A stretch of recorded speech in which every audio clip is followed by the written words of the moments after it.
Hello students, आज मैं आपसे बात करने वाला हूँ हिस्ट्री एंड हिस्टोरियोग्राफी। ऑलरेडी इसके ऊपर वीडियो था, जो प्रीवियस ईयर का क्वेश्चंस पेपर था उसको हमने डिस्कस किया था।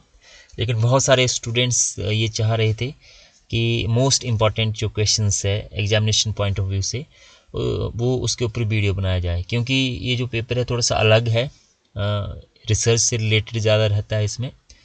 तो इसके ऊपर पर्टिकुलर प्रिडिक्ट करना कि कौन से क्वेश्चंस आएंगे और मैं बताऊंगा, तो फिर आप बाद में नहीं आए तो आप मुझे बोलेंगे।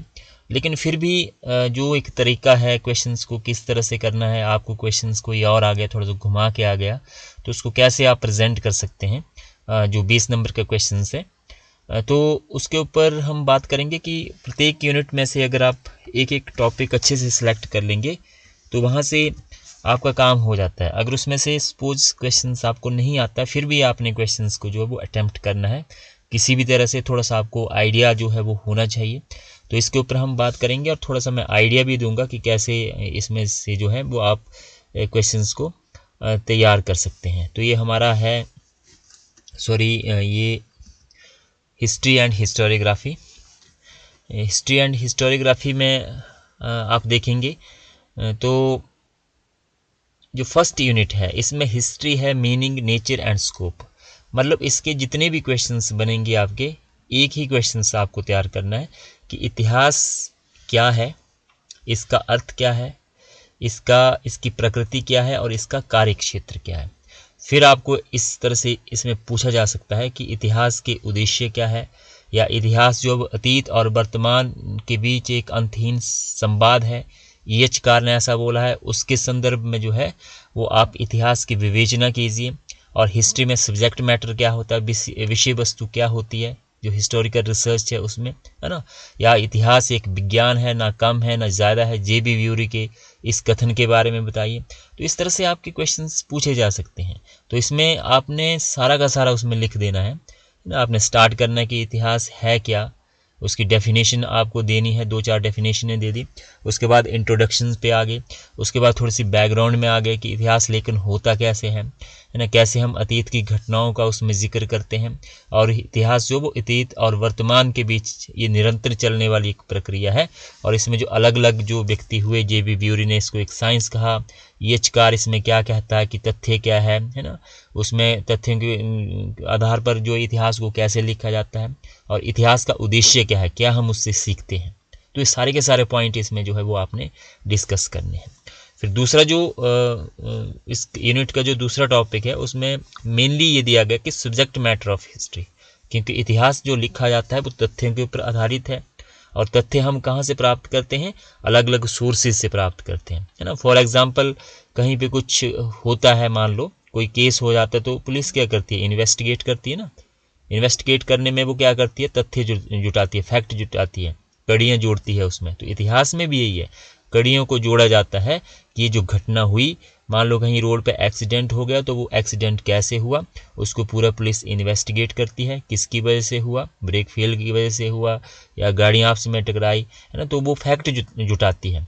तो इसमें भी क्या करते हैं, हिस्ट्री में फैक्ट तथ्य जुटाए जाते हैं। तो इसमें आपको आ सकता है कि इतिहास लेखन को आप जो इतिहास की विषय वस्तु क्या है, और इतिहास की विषय वस्तु से इतिहास लेखन का क्या संबंध है। क्योंकि सब्जेक्ट मैटर ऑफ हिस्ट्री, क्योंकि हमारे पास कोई एक विषय होना चाहिए और उस विषय के लिए जो है वो उसको एक्सप्लोर करने के लिए, उसके ऊपर रिसर्च करने के लिए जो वो कुछ मैटर होना चाहिए, है ना। तो फिर कॉजेशंस एंड ऑब्जेक्टिविटी। कॉजेशंस क्या है, कारण संबंध है। कोई भी घटना हो रही है इतिहास में, उसका क्या है, एक कारण है। बिना कारण के जो इतिहास में कोई भी घटना नहीं होती है। और उस घटना का इतिहासकार का काम क्या है, उसकी निष्पक्ष जांच करना और निष्पक्ष तरीके से उसको लिखना।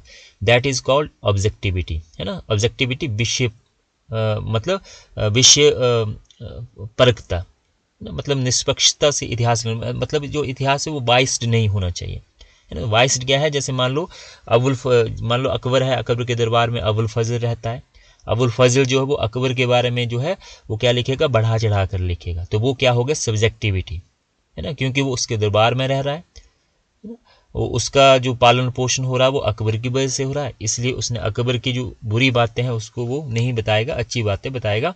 तो जो इतिहासकार है उसका काम क्या है, जो मतलब अपने जो पर्सनल जो उसकी चीज़ें हैं उससे हटकर जो एक निष्पक्ष इतिहास जो वो प्रेजेंट करना, जो फैक्ट है उसकी जो इंटरप्रिटेशंस है, उसकी जो व्याख्या है वो निष्पक्ष तरीके से करना, है ना। इसको क्या कहते हैं, ऑब्जेक्टिविटी।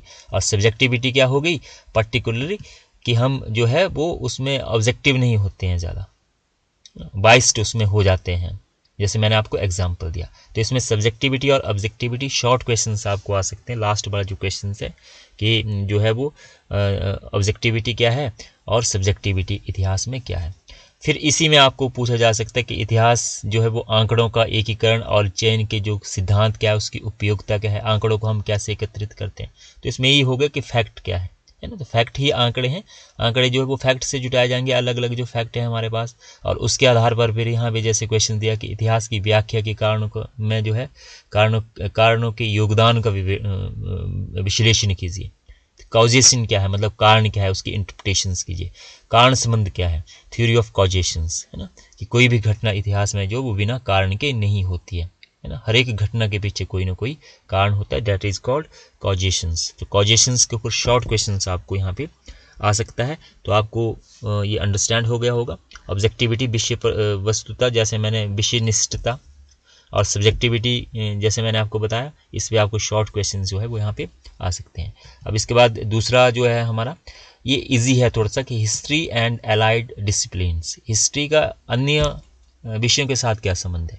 जैसे जब हम इतिहास को स्टडी करते हैं तो उसमें सोशियोलॉजी को भी स्टडी करते हैं, सोसाइटी को भी स्टडी करते हैं, हम अर्थव्यवस्था को भी स्टडी करते हैं, हम भूगोल को भी स्टडी करते हैं, क्योंकि भूगोल के बिना जो वो इतिहास अधूरा है ना। उसमें एंथ्रोपोलॉजी को भी हम डिस्कस करते हैं, है ना। तो सारे के साथ पॉलिटिकल साइंस को हम डिस्कस करते हैं। तो जो दूसरे विषय हैं उसके साथ इतिहास का क्या संबंध रहा है। शॉर्ट क्वेश्चन भी आ सकता है, बड़ा क्वेश्चन आएगा तो आपने उसको लिख देना है कुछ भी, कि इतिहास भूगोल का क्या, भूगोल के साथ क्या संबंध है।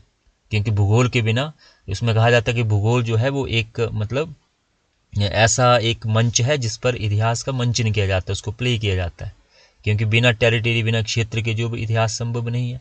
बहुत सारी जो भौगोलिक, किसी भी देश की जो भौगोलिक स्थिति है उसके इतिहास के ऊपर फ़र्क डालती है, उसके इतिहास के ऊपर उसका इम्पैक्ट रहता है ना। और ये सारे के सारे जो विषय है इतिहास में, हम जो है एंथ्रोपोलॉजी, मानव विज्ञान का भी अध्ययन करते हैं। समाजशास्त्र तो है ही है, पॉलिटिकल साइंस, राजनीतिक इंस्टीट्यूशंस कैसे कैसे बने प्राचीन काल में, वैदिक काल में क्या कंडीशंस थी, कैसे जन बने, कैसे जनपद बने, और वहाँ से कैसे महाजनपद बने, और वहाँ से जो है वो किस तरह से बड़े बड़े साम्राज्य बने, और सोसाइटी कैसे कैसे डेवलपमेंट हुई। जैसे नवपाषाण काल में धीरे धीरे लोगों ने कैसे इकट्ठे होना शुरू कर दिया। और पुरातत्व विज्ञान तो इसमें है ही है, आर्कियोलॉजी, कि किस तरह से हम पाषाण काल, नवपाषाण काल, मध्य पाषाण काल से लेकर आर्कियोलॉजिकल जो सोर्सेज है उसका किस तरह से अध्ययन करते हैं। तो यहाँ से ये आपका हो जाएगा। अब यूनिट सेकंड जो है, इसमें से कोई भी परंपरा आपसे पूछी जा सकती है। तो इसमें यूनानी है, रोमन परंपरा है इतिहास लेखन की, है ना। तो इसमें आपने थोड़ा थोड़ा सा देख लेना, क्योंकि कोई भी पूछ सकते हैं। तो रोमन इतिहास लेखन कर लीजिए, है ना, कि इतिहास लेखन की प्राचीन भारतीय परंपराएं। ये बहुत संभावित है कि examine the ancient Indian tradition of history writing. तो इसमें इजी है ये, कि प्राचीन इतिहास कैसे लिखा जाता है। तो उसमें हमारे वेदा से, शास्त्र से, पुराण थे, है ना। उसमें बहुत सारी चीज़ें लिखी गई है, लेकिन उसमें जो है वो एक हिस्टोरिकल सेंस की कमी थी, ज़्यादा वो धर्म को उसमें डाल देते थे, है ना।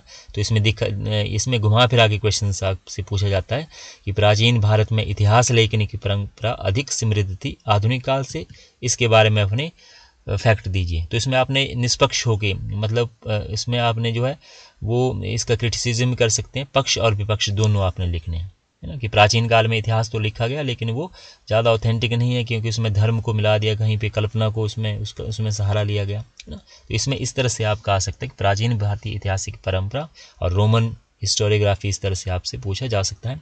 और फिर पूर्व आधुनिक इतिहास लेखन, उसमें मेनली कश्मीरी हिस्टोरियोग्राफी है, जिसमें कल्हण की राजतरंगिणी है, या जो है पाश्चात्य इतिहास लेखन है। ये आगे भी आएगा आपका वेस्टर्न हिस्टोरियोग्राफी, जिसमें साम्राज्यवादी है, उपयुक्तावादी है, प्राच्यवादी है। तो ये सारे के सारे पॉइंट आपको आगे भी दिए गए हैं।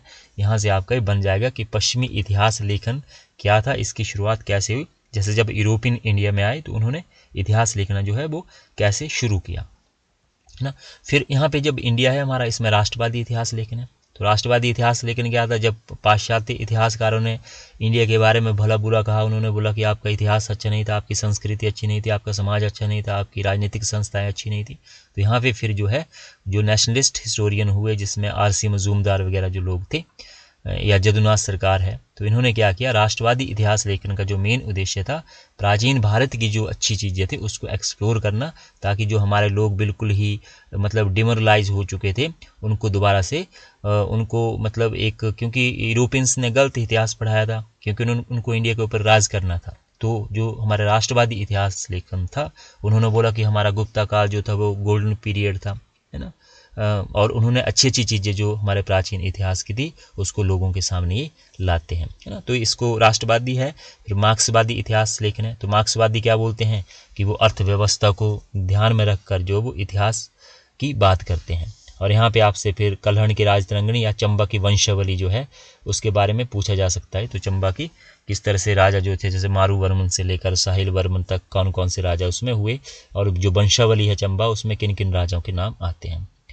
यहाँ पे आधुनिक इतिहास लेखन में इसमें शॉर्ट क्वेश्चंस आपको पूछे जा सकते हैं कि जदुनाथ सरकार के बारे में पूछ सकते हैं, आरसी मजूमदार के बारे में पूछ सकते हैं, डीडी कौशाम्बी के बारे में पूछ सकते हैं, है ना। तो थोड़ा सा आपने इसको देख लेना है। और यहाँ पे फिर कॉलोनियल अप्रोच ऑफ हिस्टोरियोग्राफी, साम्राज्यवादी इतिहास लेखन क्या है, उपयुक्तवादी इतिहास लेखन क्या है, ये आपका यहाँ पे भी कंप्लीट हो जाएगा, पाश्चात्य इतिहास लेखन।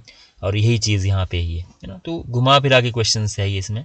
पाश्चात्य इतिहास लेखन को जब पढ़ेंगे तो उसमें सारे के सारे पॉइंट डिस्कस होंगे, प्राच्यवादी होंगे, आपके साम्राज्यवादी होंगे, उपयुक्तवादी होंगे, ये तो सारा का सारा इतिहास लेखन है। फिर है जे आपके यहाँ पे भौतिकवादी उपगम, अनाल्स स्कूल ऑफ हिस्टोरियोग्राफी, है ना। संपूर्ण हिस्ट्री, शॉर्ट क्वेश्चंस। अनाल परंपरा क्या है, ये फ्रांस का एक ग्रुप था हिस्टोरियंस का, आधुनिक इतिहासकारों का एक ग्रुप है। इनकी कुछ अपनी एक विचारधारा थी, क्योंकि अलग अलग हिस्टोरियोग्राफी रही है ना, जिसमें हमारा मार्क्सवादी है, राष्ट्रवादी है, और ये annals school of historiography modern school है ना। फिर इसमें काम्टे का प्रत्यक्षवाद, लियोपोल्ड बॉन रांके जो है उनका क्या है, प्रत्यक्षवाद के ऊपर क्या बात करते हैं। ये शॉर्ट क्वेश्चंस इसमें से मेन आपको आएंगे, बड़ा क्वेश्चन जो है वो यहाँ पे नहीं रहेगा। इसी यूनिट फिर थर्ड पे हम चलते हैं। तो बड़ा क्वेश्चन आपका हो गया पीछे वाले यूनिट से। यूनिट नंबर थर्ड पे हम चलें तो इसमें कार्ल मार्क्स को आपने पीछे भी पढ़ लिया, मार्क्सिस्ट हिस्टोरियोग्राफी, ये आपका यहाँ पे भी काम आ जाएगा जब इतिहास लेखन की परंपरा की आप बात कर रहे हैं। भारतीय इतिहास लेखन का दृष्टिकोण जिसमें राष्ट्रवादी और मार्क्सवादी है, और यहाँ पे यूनिट नंबर थर्ड में भी आपका यही आ जाएगा। वहाँ से उठा के अगर वहाँ पे आपने पढ़ा होगा तो यहाँ पे कि इसमें आप कर सकते हैं, जैसे जेम्स सडुअर्ट मिल है, ऑर्थर बी ए स्मिथ है ना, इसके बारे में शॉर्ट आपको क्वेश्चंस आ सकता है। और यहाँ पे जो है जो भौतिकवादी इतिहास में ऐतिहासिक भौतिकवाद क्या है, हिस्टोरिकल मेटेरियलिज्म्स क्या है, जैसे मार्क्स की जो थ्योरी है कि इतिहास का जो निर्माण है वो किस तरह से अलग अलग 5 चरणों में हुआ है ना। इतिहास की जो स्टेजेस बताता है इसमें, उसको बोलते हैं ऐतिहासिक भौतिकवाद। तो इसको अगर आपने छोड़ना हो तो छोड़ भी सकते हैं, और अगर करना हो तो फिर आपका जो पिछले वाले जो क्वेश्चंस है मार्क्सिस्ट हिस्टोरियोग्राफी, वहाँ पे भी यही चीज़ जो है वो कवर अप आपकी हो जाएगी। फिर लास्ट यूनिट जो है इसमें जो मेन है आपका, आपने करना साक्ष्य क्या है, एविडेंसेस क्या है। हिस्ट्री में एविडेंस जरूरी है। जैसे पुलिस को एविडेंस चाहिए किसी भी घटना को पेश करने के लिए, उसको कोर्ट में ले जाना है ना, चालान पेश करना है, तो वो एविडेंस मांगता है कोर्ट की। एविडेंस क्या है भाई, आपने जो है किसी ने किसी का मर्डर कर दिया, कहीं पे एक्सीडेंट हो गया, तो एविडेंस जुटाती है। तो यहाँ पे भी इतिहास में क्या करता है, इतिहासकार एविडेंस जुटाता है, जो कि उसको अलग अलग जो साक्ष्य है, साक्ष्य उसको कहाँ से मिलते हैं, जो अलग अलग सोर्सेज हैं प्राचीन, जैसे 2 तरह के सोर्सेज है, एक प्राइमरी सोर्सेज है, एक सेकेंडरी सोर्सेज है। उस डाटा की इंटरप्रिटेशंस की जाती है, बाह्य आलोचना है, आंतरिक आलोचना है, उसके ऊपर आपको क्वेश्चंस आ सकता है ना कि आलोचना कैसे की जाती है, क्योंकि फैक्ट उसने कलेक्ट कर लिए, उसको उसने फिर उसकी व्याख्या करनी है, तो उसकी जो है निष्पक्ष रूप से वो जांच करेगा, और जांच करने के बाद उन साक्ष्यों की क्या करेगा, व्याख्या करेगा, और व्याख्या करने के बाद फिर उसको हमारे सामने रहता है वो जो भी डाटा होता है, जिसको सेकेंडरी सोर्सेज कहते हैं, जो बुक में पब्लिश होता है, किसी पेपर में पब्लिश है, किसी मैगजीन में, किसी जर्नल में पब्लिश है। तो जो सारे के सारे जो अनपब्लिश्ड जो प्राइमरी सोर्सेज है, मतलब जो हमें फर्स्ट हैंड इन्फॉर्मेशन मिली, कहीं पे हमारे को इंस्क्रिप्शन मिल गया, कहीं पे हमारे को सिक्के मिल गए, कहीं पे हमारे को ना घड़े मिल गए, मृदभांड मिल गए, तो ये सारे के सारे क्या चीज़ें हैं, प्राइमरी सोर्सेज है। दलित सबाल्टर्न हिस्टोग्राफी को आपने करना है। तो सबाल्टर्न हिस्टोरियोग्राफी है मतलब ऊपर से हिस्ट्री फ्रॉम बिलो, नीचे से ऊपर का इतिहास। तो इतिहासकार जो है वो अलग अलग ग्रुप हुए, मार्क्सिस्ट हुए, राष्ट्रवादी हुए। तो इन्होंने एक नया स्कूल हुआ जिसमें सुमित सरकार थे, इन्होंने बोला कि जो क्योंकि राष्ट्रीय आंदोलन जो था हमारा, उसमें ये बोलते हैं कि दलित वर्ग का भी तो रोल था, जो आम जनता थी उनका भी तो रोल था। तो इन्होंने क्या लिखा, नीचे से ऊपर इतिहास लिखना शुरू किया कि जो राष्ट्रीय आंदोलन था उसमें सिर्फ मध्य वर्ग का ही रोल नहीं था, बल्कि जो समाज के दबे कुचले लोग थे, जो दलित लोग थे, उन्होंने भी अपना एक उसमें रोल प्ले किया है। उसके बारे में ये बात करते हैं, है ना। तो सबाल्टर्न हिस्टोरियोग्राफी, यहाँ पे आपने साक्ष्य, है ना, साक्ष्य क्या है, इसकी व्याख्या कैसे की जाती है साक्ष्यों की, आंतरिक आलोचना क्या है, बाह्य आलोचना क्या है, और इतिहास के स्रोत क्या है। तो सोर्सेज की जब हम बात करेंगे तो वहीं से आपका जो है एविडेंसेस वहीं से आपके हो जाएंगे। स्रोत तो आपको पता ही है, प्राचीन भारतीय इतिहास के कौन कौन से स्रोत हैं ना, धार्मिक साहित्य है, पुरातात्विक स्रोत है, उसको आप कर सकते हैं इजीली, और वहीं से आपका फिर ये सारा का सारा क्वेश्चन बन जाएगा। लास्ट इंपॉर्टेंट है क्योंकि यहाँ से आपको आ सकता है शॉर्ट क्वेश्चन बहुत सारे। एक तो आपको आ सकता है कि रिसर्च डिज़ाइन कैसे तैयार किया जाता है, सिनॉप्सिस क्या है, उसके स्टेप्स क्या है सिनॉप्सिस के, उसको कैसे लिखा जाता है, नोट मेकिंग, छोटे छोटे जब हम तैयार करते हैं सिनॉप्सिस को तो उसमें नोट मेकिंग कैसे रहती है, फुट नोट कैसे क्या है, उसको कैसे तैयार किया जाता है, बिब्लियोग्राफी क्या है ना। बिब्लियोग्राफी जो पुस्तक के एंड में आप देखते हैं बुक्स के नाम होते हैं, उसको लिखने का स्टाइल होता है। फुट नोट जो है, जो आप किसी किताब को उठाते हैं तो उसके नीचे छोटा छोटा लिखा होता है बुक का नाम, उसका टाइटल, और वो इन्फॉर्मेशन किस पेज से ली गई है, वो क्या है, फुट नोट है। क्योंकि इतिहासकार जो भी चीज़ दे रहा है उसको क्या कर रहा है, कोटेशंस कर रहा है, उसको कोट कर रहा है कि ये जो मुझे साक्ष्य मिले हैं ये फला जगह से मिले हैं, तो उसको रेफरेंस में देता है या फुट नोट में देता है। और बिब्लियोग्राफी जो सूची है, जो आपने टॉपिक सेलेक्ट किया, जो आप पीएचडी या रिसर्च कर रहे हैं, उसमें जो भी आपने बुक्स पढ़ी उसकी आपने एक लिस्ट दे दी, जिसको कहा जाता है बिब्लियोग्राफी। शोध प्रस्ताव कैसे तैयार किया जाता है, प्रिपेयर कैसे किया जाता है, रिसर्च प्रपोजल, है ना। उसके लिए एक शॉर्ट होता है, मतलब 1000-2000 वर्ड का एक मतलब जब आप मान लो पीएचडी कर रहे हैं तो एक आपको बोला जाएगा कि आप रिसर्च प्रपोजल लाइए, तो आपने 1000-2000 वर्ड का एक कंसाइज जो एक इन्फॉर्मेशन है उसको लेके आप जाते हैं, जिसको कहते हैं रिसर्च प्रपोजल। तो यहाँ पे है अनुसंधान क्या है, इससे प्रयोगात्मक अनुसंधान क्या है, फुट नोट, नोट मेकिंग, ये सारी की सारी चीज़ें आपको यहाँ पे जो है वो छोटे छोटे क्वेश्चंस जो है वो यहाँ पे रह सकते हैं। और बड़ा क्वेश्चंस भी आपको आ सकता है कि शोध क्या है, शोध, ऐतिहासिक शोध क्या है, उसकी तैयारी कैसे की जाती है, उसके विभिन्न चरणों के बारे में बताइए। तो इस तरह से आप कुल मिलाकर जो है, जो पिछले वीडियो में आपको मैंने बताया था, कुल मिलाकर 7-8 क्वेश्चन आप कर लीजिए, और फिर कहीं से भी क्वेश्चन आ जाता है, आपने कोई भी क्वेश्चन छोड़ना नहीं है, सबको करना। और खासकर आपने फोकस करना है जो लास्ट वाला जो क्वेश्चन है, जिसमें कि आपको 24 मार्क्स है, यहाँ से फुल के फुल मार्क्स आएंगे।